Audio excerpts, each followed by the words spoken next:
Vamos abrindo nossas Bíblias em Mateus, capítulo 3. Mateus, capítulo 3.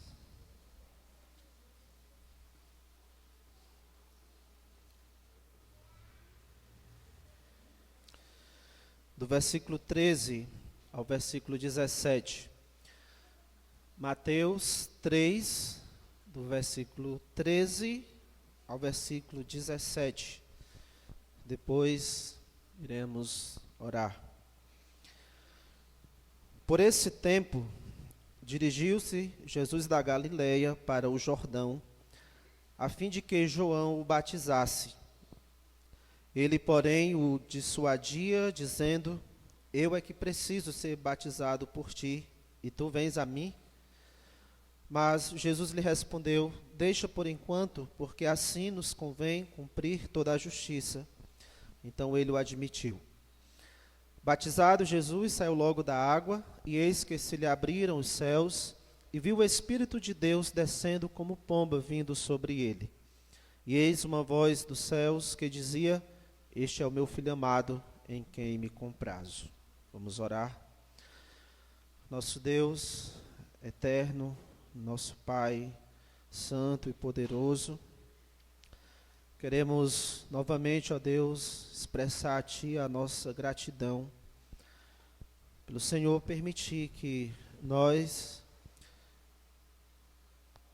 que somos criaturas indignas, possamos elevar as nossas vozes ao Senhor em adoração a Ti, podermos, ó Deus, levar as nossas vozes a Ti em oração, na certeza de que o Senhor nos ouve, podermos abrir a Tua palavra, sabendo que esta é a palavra do Senhor para nós, que o Senhor se comunica conosco.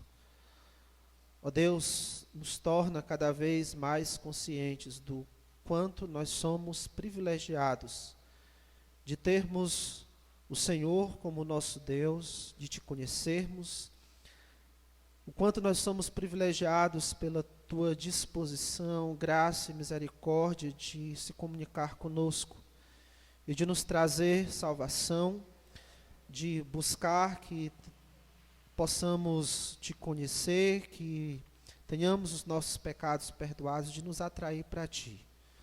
Amado Deus, que nesse instante, diante da Tua palavra, nós possamos contemplar um pouco mais da Tua misericórdia, da Tua graça e do Teu ser, de modo que o nosso coração se torne grato ao Senhor, reverente ao Senhor, e aqueles que ainda, ó Deus, não podem desfrutar da certeza de salvação, sejam conduzidos ao arrependimento.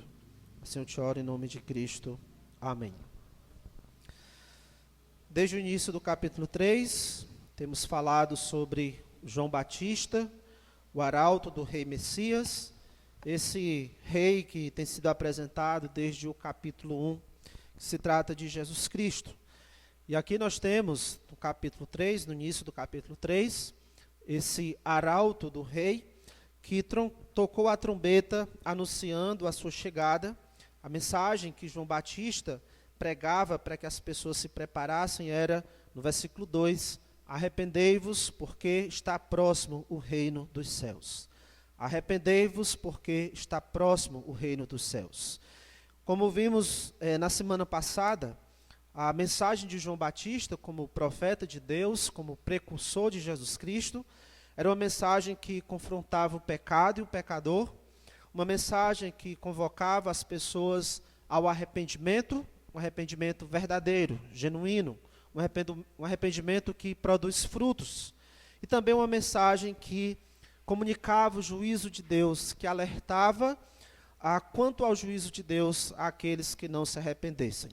Então as pessoas deveriam se arrepender, porque, como ele disse, está próximo, está muito perto de chegar aquele que, como ele também disse nos versículos 11 e 12, aquele que batizaria com o Espírito aqueles que se arrependessem, e que batizaria com fogo inextinguível aqueles que não se arrependessem. Vamos ler aí os versos 11 e 12.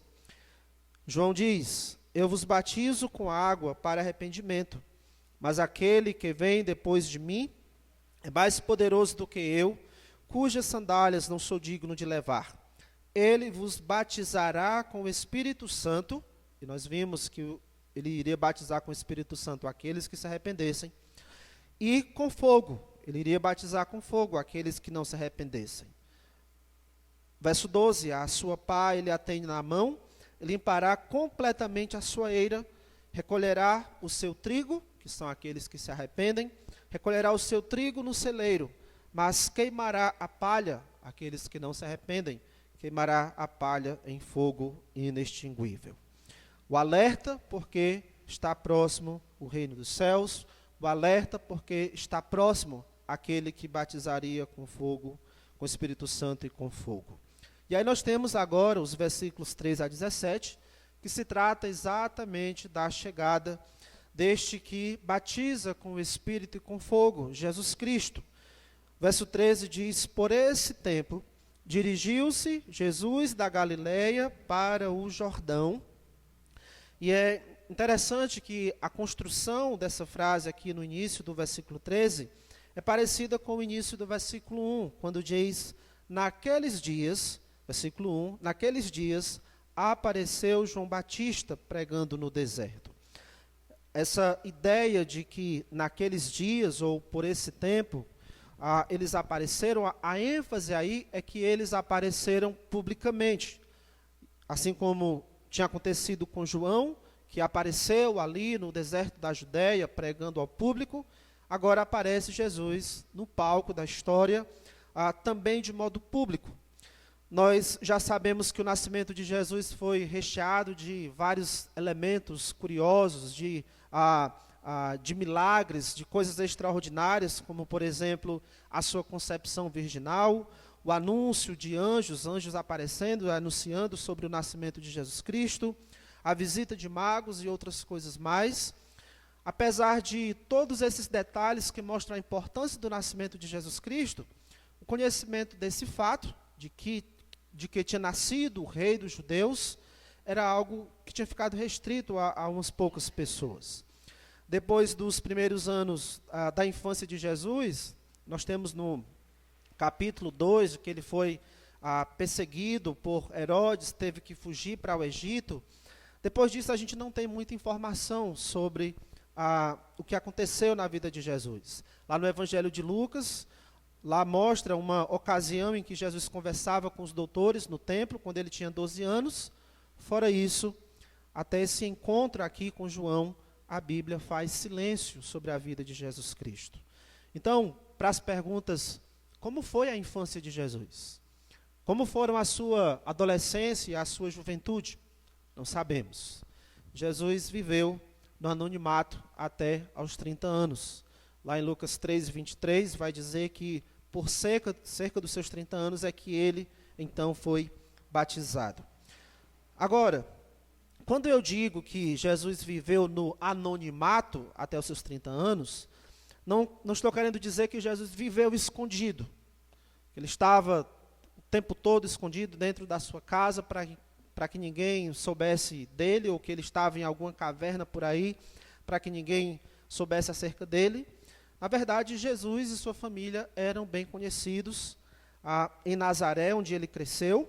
Lembra que quando ele voltou do Egito, versículo 23 do capítulo 2 diz, e foi habitar numa cidade chamada Nazaré, para que se cumprisse o que fora dito por intermédio dos profetas, ele será chamado Nazareno.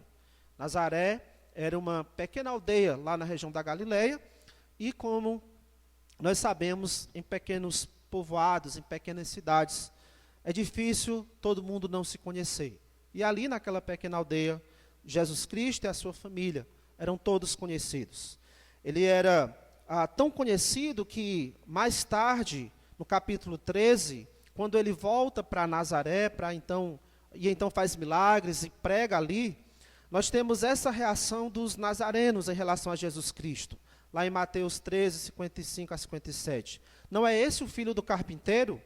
Conhecemos Maria, sua mãe, e também seus irmãos, Tiago, José, Simão e Judas. Todas as suas irmãs moram aqui entre nós. Onde ele aprendeu todas essas coisas?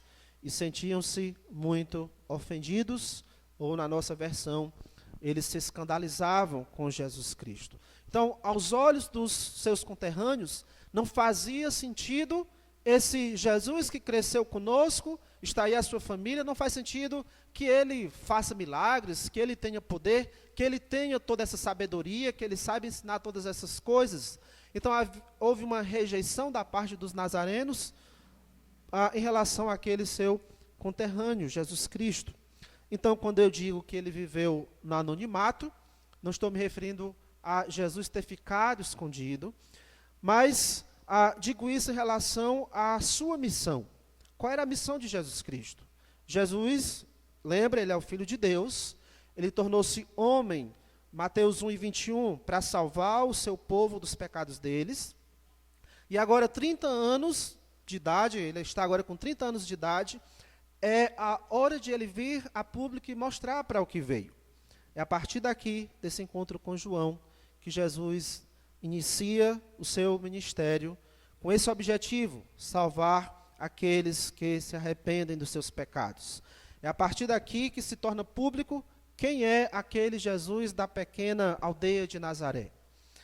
Então, Mateus 13:17, nós podemos ver esse texto como a inauguração do ministério público de Jesus. Esse é o nosso tema esta noite, a inauguração do ministério de Jesus. O que nós temos nesse texto é uma cerimônia que marca o início desse ministério messiânico de Cristo. E nós vamos destacar aqui 3 eventos importantes que marcaram essa cerimônia, que marcaram esse momento. Os eventos que marcam essa cerimônia servem para confirmar que esse homem Jesus, que esse Nazareno, é de fato o Messias, aquele que pode salvar dos nossos pecados. Esses 3 eventos servem para confirmar que Jesus é mesmo aquele de quem João tinha dito, aquele que vem depois de mim é mais poderoso do que eu, cujas sandálias não sou digno de levar, ele vos batizará com o Espírito Santo e com fogo. Então, o primeiro evento que marca a inauguração do ministério de Jesus, desse ministério público dele, é o seu batismo, o batismo de Jesus.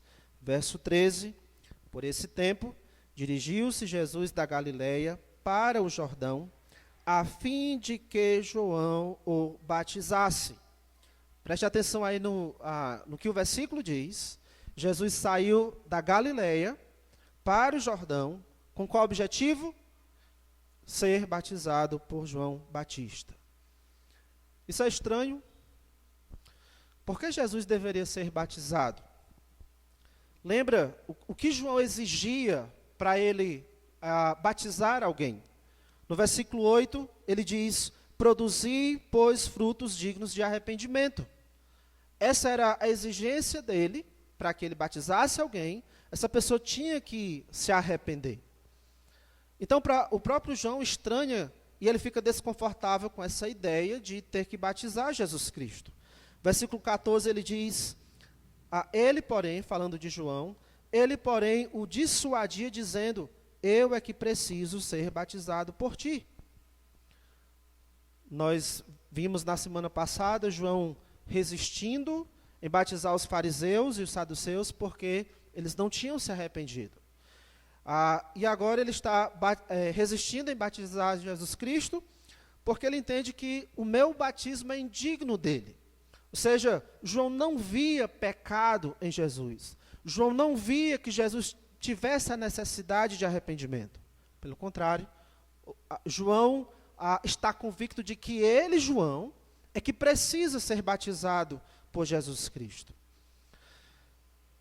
É importante lembrarmos o ensino maior das Escrituras, que embora Jesus fosse homem, ele não era pecador. Embora Jesus estivesse aqui disposto a se submeter às obrigações que deveriam ser atendidas por pecadores, ele não era um pecador. Jesus se batizar não se tratava aqui de uma necessidade moral para ele.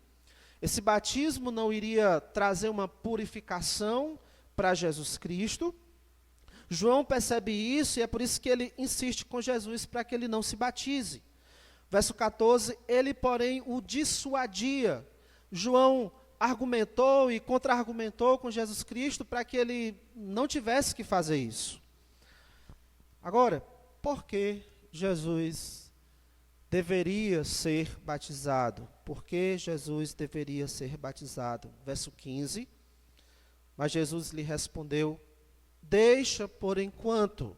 Jesus concorda com João de que, de fato, ele não tem a necessidade desse batismo, uma necessidade moral, porque ele não é pecador. Mas Jesus diz, deixa por enquanto, porque assim nos convém cumprir toda a justiça. Com o batismo, Jesus estava aqui se submetendo à vontade do Pai, Jesus estava em obediência a Deus, e também com o batismo ele estava se identificando com os pecadores que ele veio salvar. Nós temos que manter na nossa mente aquela informação desde o capítulo 1, quando foi dito para José que o seu filho iria se chamar Jesus, porque ele salvaria o seu povo dos pecados deles. E aqui o que ele está fazendo em se batizar, é se identificando com esse povo que ele veio salvar. Jesus seria batizado, assim como os pecadores deveriam ser, como uma demonstração da sua disposição de substituir aqueles que se arrependem. O batismo de Jesus era parte da sua identificação com os pecadores.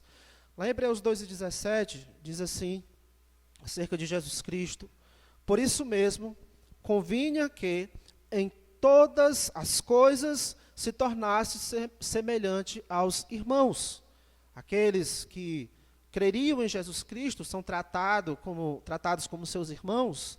O autor de Hebreus diz, por isso mesmo, convinha que em todas as coisas se tornasse semelhante aos irmãos.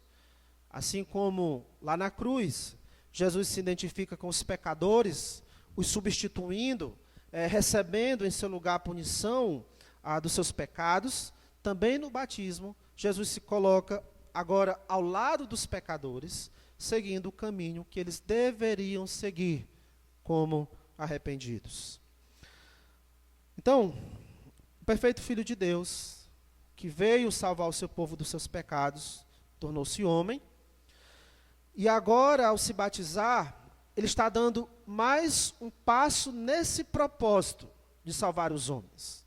Enquanto os demais homens se batizavam como uma forma de declarar publicamente, eu estou arrependido, Jesus faria isso como uma forma de dizer publicamente que ele se identifica com esses pecadores arrependidos. Pessoal, se nós não estamos conseguindo enxergar, mas o que está acontecendo aqui é Deus descendo os degraus da humilhação cada vez mais, com o objetivo de nos salvar. Pense nisso. Esse Deus que nós adoramos há pouco com os nossos cânticos, dizendo que Ele é o Deus Criador, falando da sua onipotência, falando da santidade, esse Deus supremo, esse Deus invisível, Ele desce os degraus da humilhação cada vez mais para nos salvar. Ele já desceu com Jesus Cristo se tornando homem, ele já desceu alguns degraus dessa humilhação, e agora nesse batismo ele está descendo mais alguns degraus, porque ele está assumindo para si algo que seria de pecadores arrependidos, sem que ele fosse pecador. E nós sabemos que essa humilhação, ela vai continuar. Esse Deus, Jesus, ele vai continuar descendo esses degraus da humilhação até a cruz. Aquela morte destinada aos piores criminosos do Império Romano. Era uma morte vergonhosa, porque se fosse você condenado àquele tipo de morte, você seria pendurado numa cruz, seria colocado ao lado de uma estrada, onde teria grande movimentação de pessoas indo e vindo, e essas pessoas que passassem por ali teriam a oportunidade de caçoar de você. E Jesus Cristo, ao se batizar, ele está declarando que está disposto a se identificar com os pecadores e a encarar tudo o que fosse necessário para nos trazer salvação. E nós sabemos de tudo que ele passou no restante das Escrituras. Na inauguração do seu ministério terreno, Jesus se identifica com aqueles que se arrependem. Ele ter ido para se batizar também reforça que é verdadeira a mensagem de João. O que era que João dizia antes? Arrependei-vos, porque está próximo o reino dos céus. Depois de mim vem alguém maior do que eu, que vos batizará com o Espírito Santo e com fogo. E esse batismo de Jesus Cristo reforça que é necessário se dar ouvidos a essa mensagem dele. Arrependam-se. Você precisa se arrepender. Porque somente aqueles que se arrependerem irão desfrutar da obra messiânica de Jesus Cristo. Por outro lado, aqueles que não se arrependem terão que experimentar o fogo inextinguível. Serão como palhas que serão lançadas no fogo inextinguível, no fogo eterno. Aqueles que não se arrependerem irão experimentar o juízo eterno. Então, o primeiro evento marcante nessa inauguração do ministério de Jesus Cristo é o seu batismo. O segundo evento que marca essa inauguração é a unção do Espírito Santo. Verso 16, diz: batizado Jesus, saiu logo da água, e eis que se lhe abriram os céus, e viu o Espírito de Deus descendo como pomba, vindo sobre ele. Alguns de nós aqui, talvez a maioria, já foi batizado. Aconteceu isso com você? Esse evento marcante, quando você estava saindo da água, os céus se abriram e uma luz especial estava ao seu entorno, e Deus dizendo, o Espírito Santo descendo sobre você, Deus dizendo: este é o meu filho amado, em quem me comprazo. Não aconteceu isso conosco, não desta maneira, mas esse momento aqui foi algo marcante nessa inauguração do ministério de Jesus Cristo, porque o Espírito Santo desceu sobre ele como uma pomba. Lá em Lucas 3, 23, dá a entender que o Espírito desceu na forma corpórea de uma pomba. Mas o ponto importante aqui não é como o Espírito Santo desceu, o ponto importante é que o Espírito Santo desceu sobre Jesus. Qual é a importância disso? Por que o Espírito Santo veio sobre Jesus? Ele não era Deus, Jesus não era Deus. Por que então ele precisava da vinda do Espírito Santo sobre si? Por quê? A vinda do Espírito Santo sobre Jesus sinalizava para o seu arauto, para João Batista, quem era aquele que batizava com o Espírito Santo.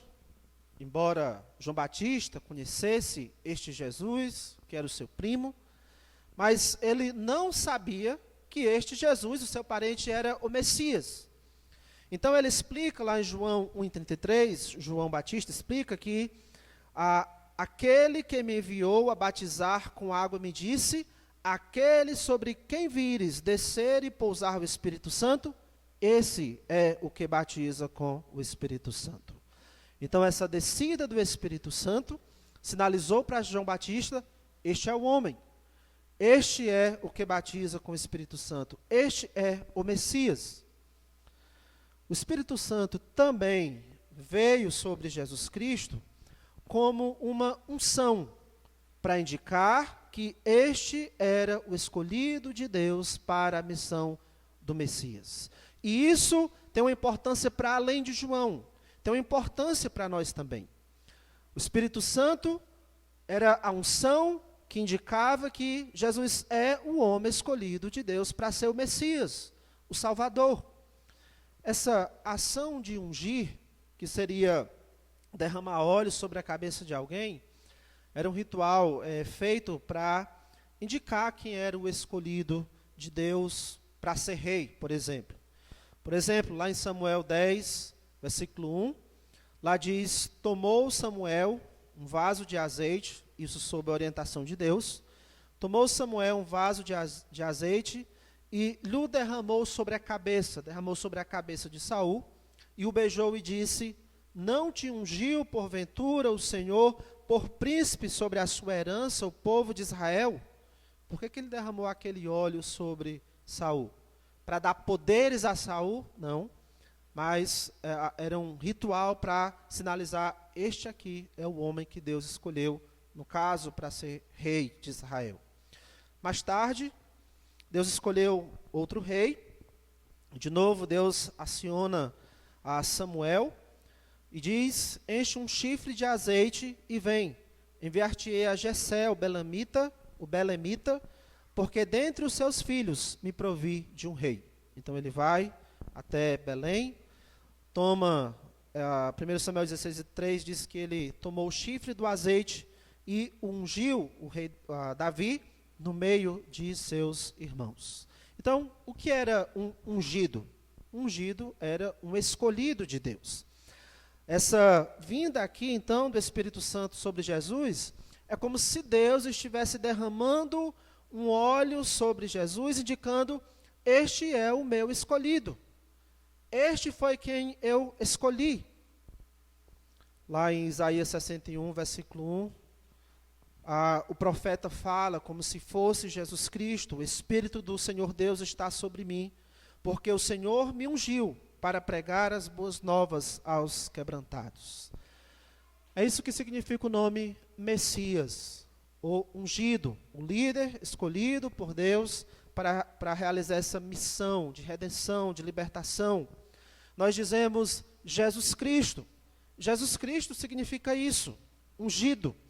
Jesus Cristo é o nome grego equivalente ao Messias hebraico, que significa ungido. Além disso, além dessa descida do Espírito Santo ser para sinalizar para o João quem é o homem que queria batizar com o Espírito Santo, além de ser para indicar quem é o ungido do Senhor, o homem que Deus escolheu para ser o Messias, essa descida do Espírito Santo também tinha a finalidade de capacitar Jesus no desempenho do seu ministério. A vinda do Espírito Santo não tornou Jesus o Filho de Deus, como alguns heréticos ensinaram no passado, que Jesus era um homem comum, um homem normal, simplesmente um homem. Mas quando o Espírito Santo veio sobre ele, ele se tornou o Filho de Deus. E mais tarde, lá na cruz, em algum momento o Espírito Santo deixou, e ele não deixou de ser o Filho de Deus depois que ele completou ali a sua missão e voltou a ser um homem comum. Não é isso. Não é que Jesus não fosse o Filho de Deus e só agora ele passou, no batismo passou a ser Filho de Deus. Não é isso. Também não é que Jesus, por ter se tornado um homem, tinha deixado de ser Deus e agora precisasse dessa assistência do Espírito Santo. Mas é que, enquanto homem, Jesus decidiu, o Filho de Deus decidiu realizar o seu ministério não na sua própria força divina, mas na dependência e capacitação do Espírito Santo. Em Mateus, mais para frente, em Mateus 2:28, fica claro que Jesus expulsava demônios pelo poder do Espírito Santo. Lá em Atos 10:38 diz: Deus ungiu a Jesus de Nazaré com o Espírito Santo e com poder, o qual andou por toda parte, fazendo bem e curando a todos os oprimidos do diabo, porque Deus era com ele. O Espírito Santo capacitando Jesus Cristo a realizar o ministério que tinha sido designado para ele. Então essa unção do Espírito tanto era para indicar que Jesus era o Messias, como era para capacitá-lo para esse ministério messiânico. E algo semelhante acontece com aqueles que creem em Jesus.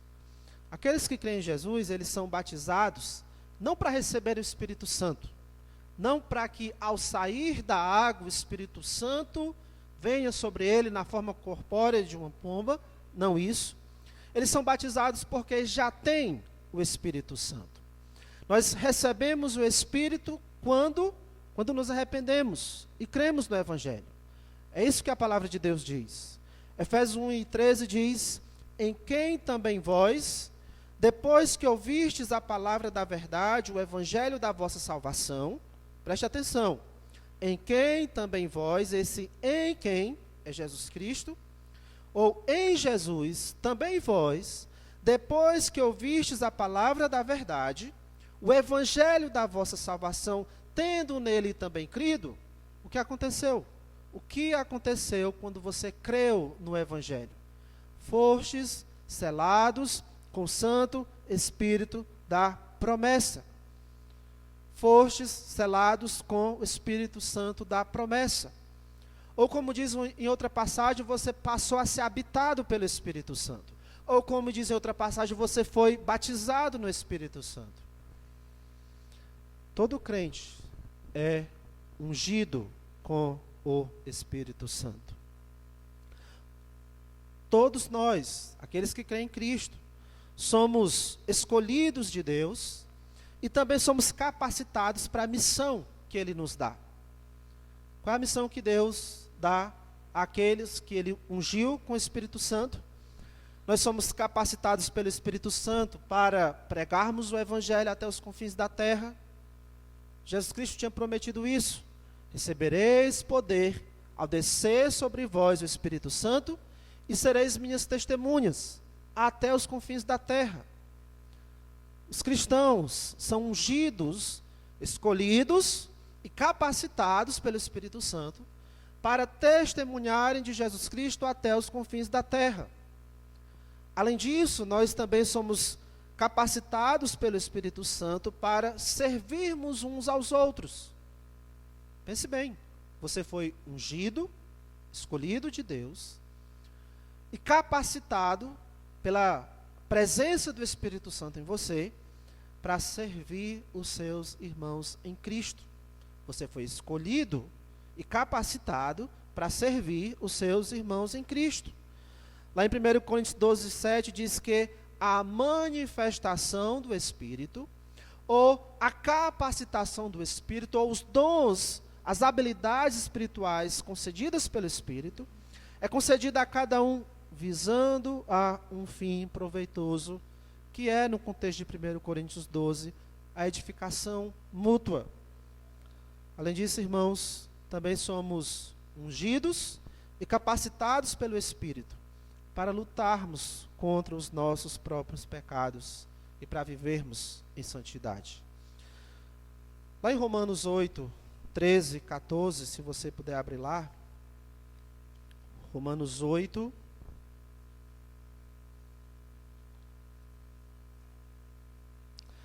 versículos 13 e 14. Versículo 13 diz: Pois se viverdes segundo a carne, caminhais para a morte. Mas, se pelo Espírito mortificardes os feitos do corpo, certamente vivereis. Quais são esses feitos do corpo? De novo, no contexto aqui de Romanos 8, os feitos do corpo são os pecados que cometemos com o nosso corpo, é o princípio do pecado presente em nós. E Paulo explica que nós podemos mortificar o pecado, mortificar o princípio do pecado em nós, pelo Espírito. Somos capacitados pelo Espírito para lutarmos contra o pecado, para termos vitória sobre os nossos pecados e vivermos em santidade. Verso 14: Pois todos os que são guiados pelo Espírito de Deus são filhos de Deus. Ou o contrário também é verdade, invertendo aqui, são filhos de Deus aqueles que são guiados pelo Espírito, ou os filhos de Deus serão guiados pelo Espírito. Nós fomos ungidos e guiados pelo Espírito, e capacitados pelo Espírito, para que Ele nos guie na luta contra o pecado e para vivermos em santidade. Jesus, como homem, viveria na dependência do Espírito, porque era assim que iriam viver aqueles que se arrependessem e crescem nele. Todos aqueles que se arrependem e creem em Jesus são capacitados pelo Espírito e vivem na dependência do Espírito. Jesus Cristo iria viver dessa maneira, como um exemplo para nós. Na verdade, Jesus é a razão e o exemplo de como um crente deve viver guiado pelo Espírito.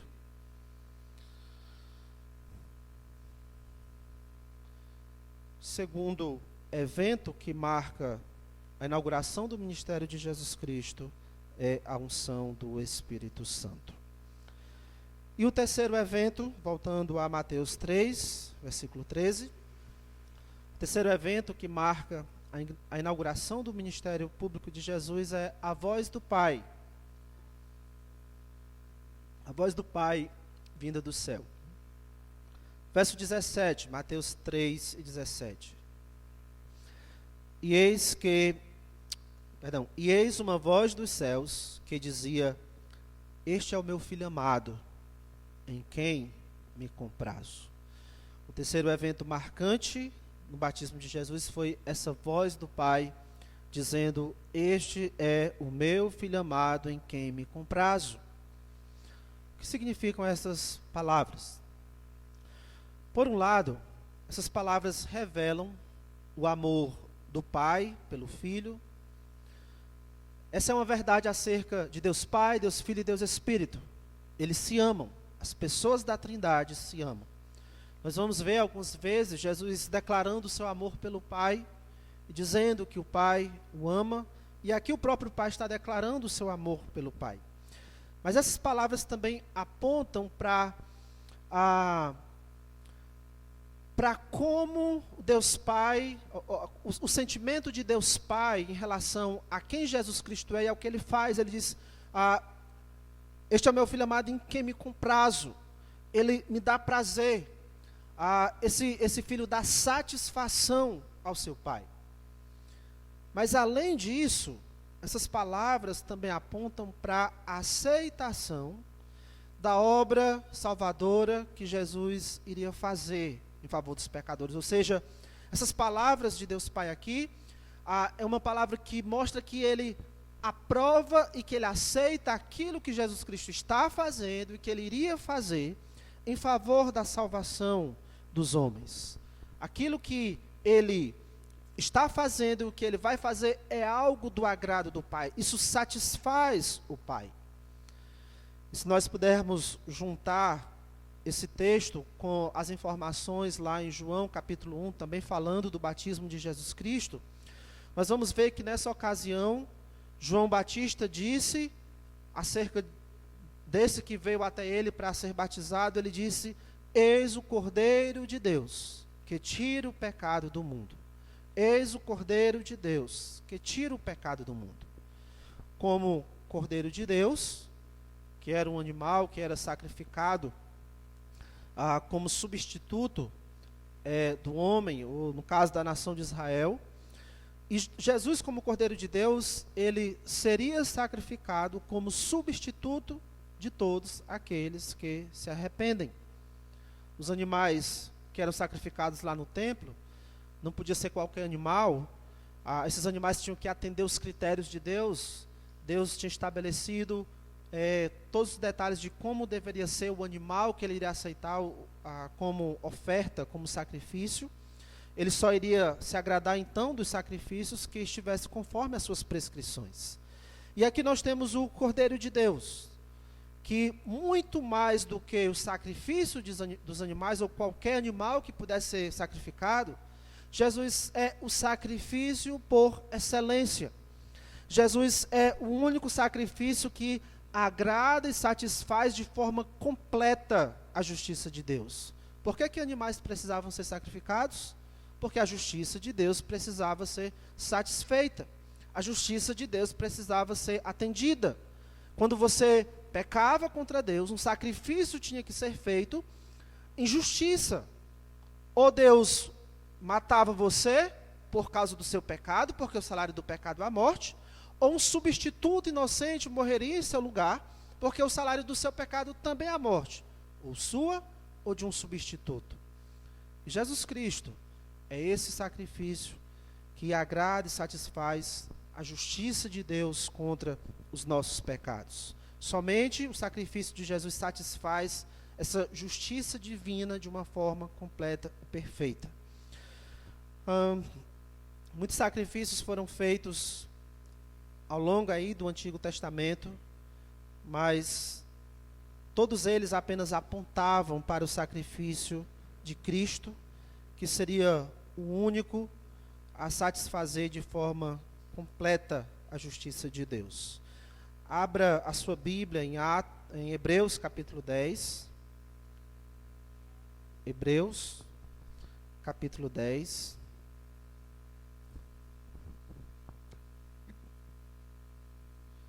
Hebreus 10, do versículo 4, a partir do versículo 4, diz assim, falando dos sacrifícios que eram feitos no passado, diz assim, Hebreus 10 e 4, porque é impossível que o sangue de touros e de bodes remova pecados. E era Deus que tinha estabelecido o sacrifício desses animais.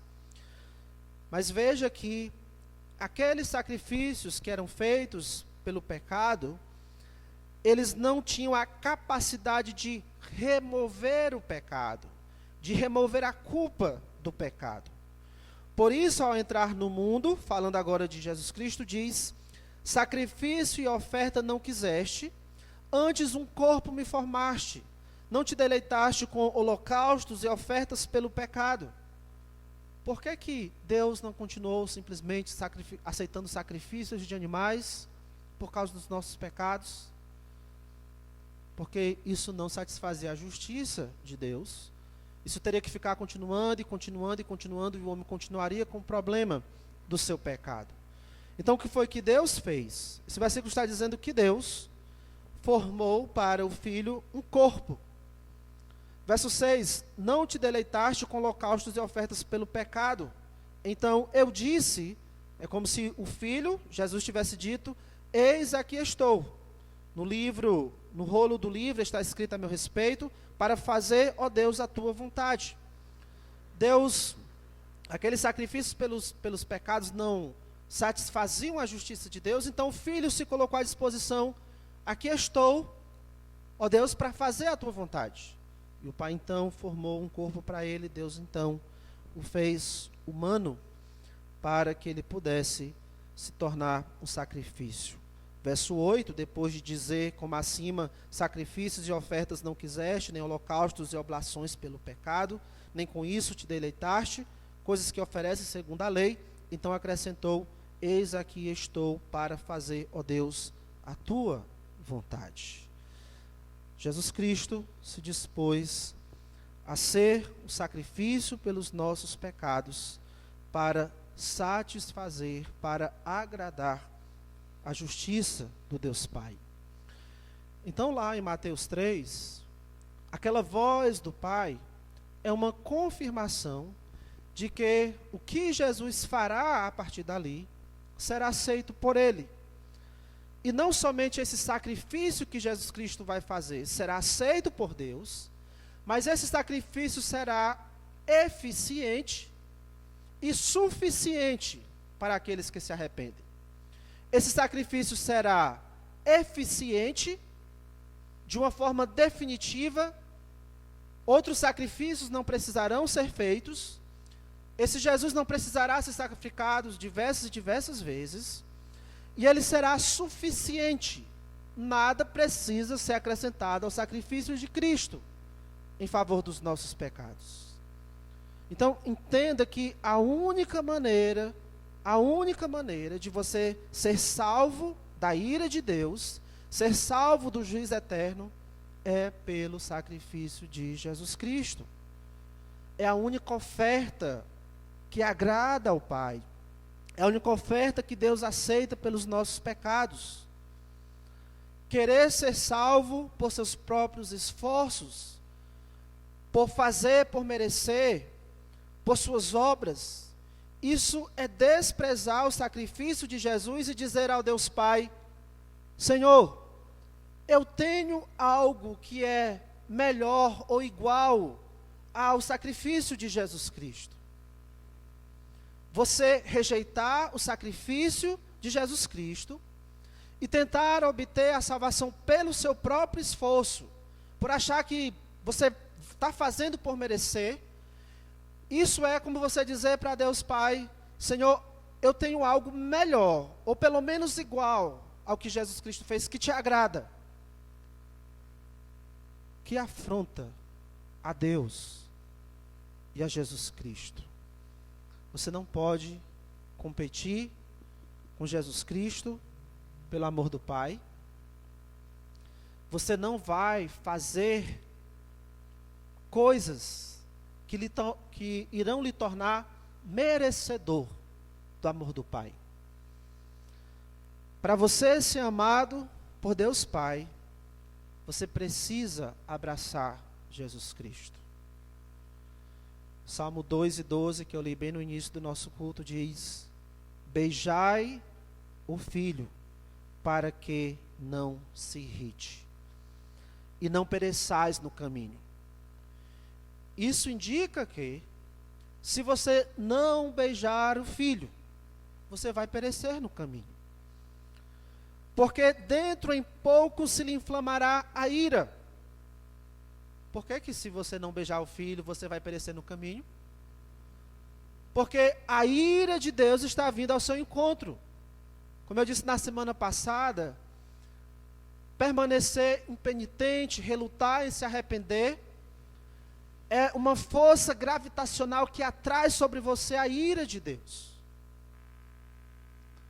Salmo 2:12 termina dizendo: bem-aventurados todos os que nele se refugiam. Se você não for a Deus Pai por meio de Jesus Cristo, você estará perdido para sempre. Pense bem nessas palavras que talvez você já ouviu várias e várias vezes. Pense bem, pense bem. Respondeu-lhe Jesus: eu sou o caminho e a verdade e a vida.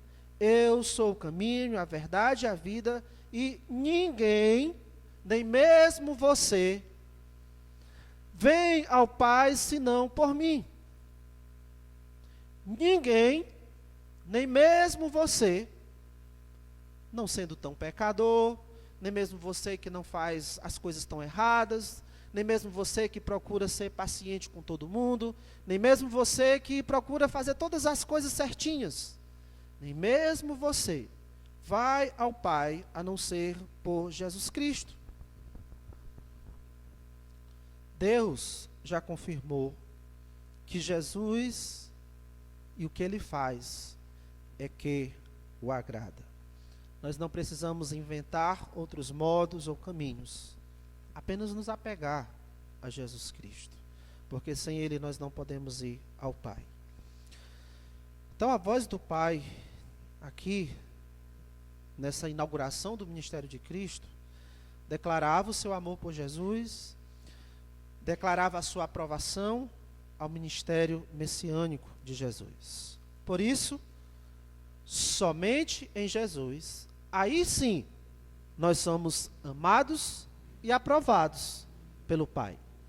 Somente em Jesus nós somos amados e aprovados por Deus Pai. Somente em Jesus nós conseguimos agradar a Deus Pai. Sem Ele, as nossas obras de justiça são trapos de imundícia para Deus. Finalmente, você percebeu aí nesse texto, que nesse momento marcante, as três pessoas da Trindade se manifestam aqui? Primeiro, o Filho está presente no mundo como um homem.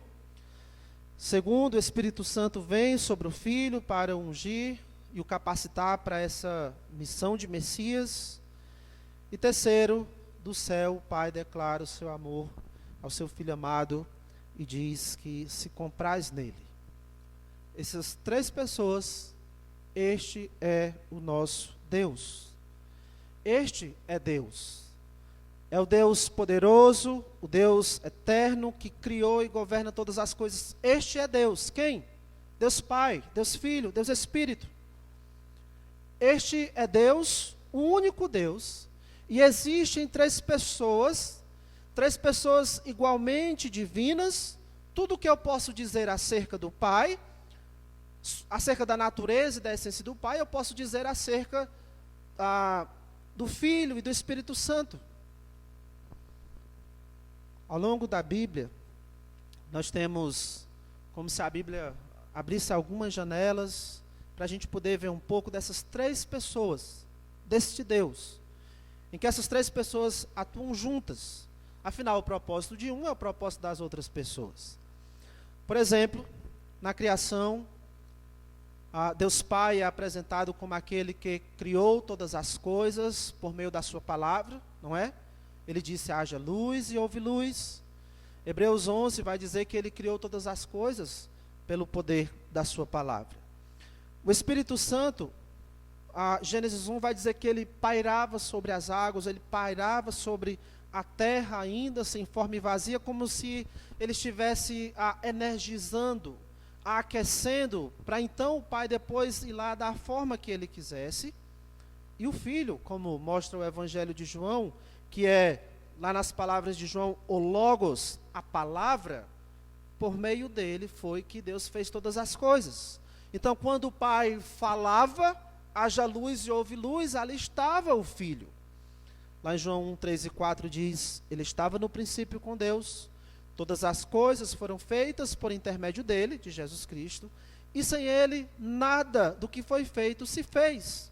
Nada existiria se não fosse por intermédio de Jesus Cristo. Então nós vemos as três pessoas deste Deus agindo juntas lá na criação. Outra cena em que a Bíblia nos permite ver a atuação da Trindade é a encarnação de Jesus Cristo, quando o Filho se tornou homem. De acordo com o livro de Hebreus, o Pai formou o corpo humano de Jesus Cristo. Talvez Davi, o rei Davi, iria dizer lá no Salmo 139 que Deus Pai entreteceu o corpo de Jesus Cristo lá no ventre de Maria. E o Espírito Santo foi o responsável para vir sobre Maria, envolvê-la com a sua sombra, e mesmo ela sendo virgem, ela ficou grávida, então, do Filho do Altíssimo. E novamente, agora no batismo, mais uma vez, nós temos uma demonstração de como as pessoas da Trindade agem juntas. Esses não são os únicos momentos que elas agem juntas. São momentos em que a Bíblia nos mostra elas atuando juntas o tempo todo, elas estão agindo juntas. E aqui no batismo de Jesus, nós temos que o Pai enviou o Filho se dispôs a obedecer o Pai, e o Espírito Santo o capacita enquanto homem para fazer a vontade do Pai. E eu gostaria de finalizar mostrando como essas três pessoas agem em nossa salvação. Porque não é aqui que começou a obra da Trindade em prol da nossa salvação. Eu também não vou recorrer a textos por causa do nosso tempo, mas o que eu vou falar aqui é com base naquilo que a palavra de Deus diz. Quanto à nossa salvação, o Deus Pai escolheu quais pessoas seriam salvas. E ele fez isso antes da fundação do mundo. Deus Pai escolheu quais pessoas seriam salvas antes da fundação do mundo. A participação do Deus Filho nisso é ter vindo e morrer como substituto daqueles que o Pai escolheu. E o Espírito Santo, ele vem e atua também na história, conduzindo ao arrependimento aqueles que o Filho substituiu na cruz, que são os mesmos que o Pai escolheu antes da fundação do mundo. Essas três pessoas sempre trabalham em harmonia para a redenção da glória divina. No batismo de Jesus, vemos essas três pessoas. Na verdade, nós vemos como estas três pessoas estão comprometidas por sua graça, por sua misericórdia, a darem todos os passos necessários para que o homem seja salvo. Se você hoje pode, com convicção, no seu coração, dizer: eu tenho a salvação. Se você hoje pode desfrutar da certeza da salvação, porque você se arrependeu e creu em Jesus, isso é graça, ao trabalho redentor da Trindade. É graças ao Pai que lhe escolheu antes da fundação do mundo. É graças ao Filho que o substituiu no Calvário, levando sobre si o castigo que os seus pecados mereciam. É graças ao Espírito que um dia colocou você diante das Escrituras, ou diante de uma pregação das Escrituras, e confrontou o seu pecado, convocou você ao arrependimento, lhe alertou quanto ao juízo de Deus, caso você não se arrependesse, e por fim o próprio Espírito produziu em você arrependimento e fé em Jesus Cristo. É graças à Trindade. E essas três pessoas ainda continuam agindo em nosso favor hoje. Hoje, o Espírito habita em você, a você que se arrependeu e creu em Jesus.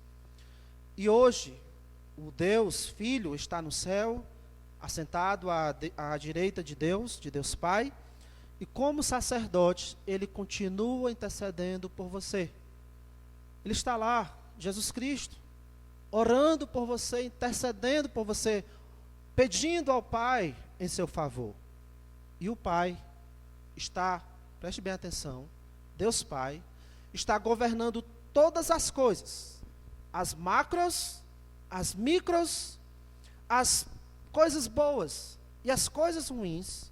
Deus está governando todas elas, sim, para a glória dele, e também para o seu bem, de você que creu em Jesus, que é habitado pelo Espírito Santo. Deus Pai, ele não está apenas ouvindo a intercessão do Deus Filho a seu favor, ele não está apenas ouvindo a intercessão do Espírito Santo, que intercede por nós com gemidos inexprimíveis, mas ele também ouve as suas orações e as atende. Para quê? Como Jesus Cristo disse, para que a sua alegria seja completa. E eu estou dizendo tudo isso para que você perceba que a beleza deste evento aqui, a inauguração do ministério de Jesus, vai além de nós podermos ter em nossa casa um quadro com uma pintura belíssima, mostrando Jesus Cristo saindo da água, uma luz em torno dele, e o Espírito descendo sobre ele em forma de pomba, e ali um céu brilhante. A beleza desse momento vai além disso. Pense no que tudo isso representa. A partir daqui, desse batismo de Jesus, a partir dessa inauguração, Jesus vai começar a jornada dos últimos anos de sua vida até a cruz. Aqui o Filho se mostra disposto a obedecer ao Pai até o fim. Aqui o Espírito Santo vem sobre o Filho para confirmar que é Ele mesmo, esse homem é o Messias, esse homem é o Cristo. Esse foi o homem que Deus escolheu para ser o nosso Redentor. E aqui está o Pai dizendo: este é o meu Filho amado em quem me comprazo. Deus está dando o seu Filho amado, em quem Ele sente alegria. Deus está dando o seu Filho querido para essa missão que envolve vergonha, desprezo, perseguição, sofrimento e morte. Essas três pessoas, pessoal, se empenham nisso, para que aqueles, e somente aqueles, que se arrependam possam também ser chamados de filhos de Deus. Tudo isso que está acontecendo aqui, o que representa tudo isso, é para que também esses que vão se arrepender possam sim, assim como Jesus, ser chamados de filhos de Deus. 1 João 3,1 diz: vede que grande amor nos tem concedido o Pai, a ponto de sermos chamados filhos de Deus, e de fato somos filhos de Deus. Agora, cuidado, não ache que todas as pessoas são filhas de Deus. Porque João 1,12 diz: a todos quantos o receberam, deu-lhes o poder de serem feitos filhos de Deus. E a todas as pessoas que não receberam, não foi dado esse direito de ser filho de Deus. E quem são essas pessoas que receberam o direito de serem filhos de Deus? A saber, ou seja, aqueles que creem no seu nome. se você se arrepender e pela fé você se apegar a Jesus como seu Salvador, Deus Pai vai poder olhar para você através do seu Filho Jesus e dizer: este é um dos meus filhos amados, em quem também me comprazo. Esta é uma das minhas filhas amadas, em quem me comprazo. Mas Ele precisa olhar para você através de Jesus Cristo. Vamos orar. Nosso querido Pai,